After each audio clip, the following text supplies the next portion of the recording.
Magandang gabi mga busing. So ito yung pinapanood ko lagi mga busing sa Facebook.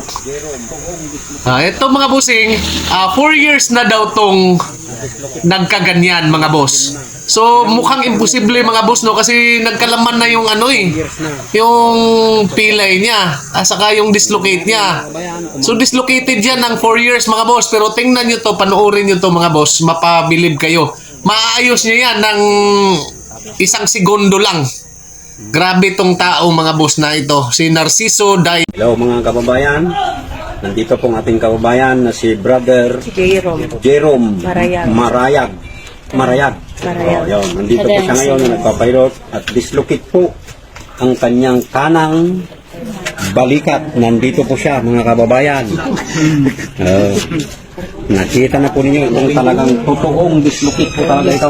Hindi dislokitan. Dislocate na po talaga ito. Ang lalim na. Ilang taon na ito, brother? 4 years po. Ha? 4 years. 4 years na. Oh, ito siya ngayon. Ang nangyari mga kabayan, umampit na talaga itong kamay niya. Oh, ito ha. Atas lang natin yung buto. Hindi, isang kamay lang. Atas lang. Ala, nagsubli talaga. Thank you, Lord. Ala, nagsubli talaga. Thank you, Lord. Naibalik na pang dislocate.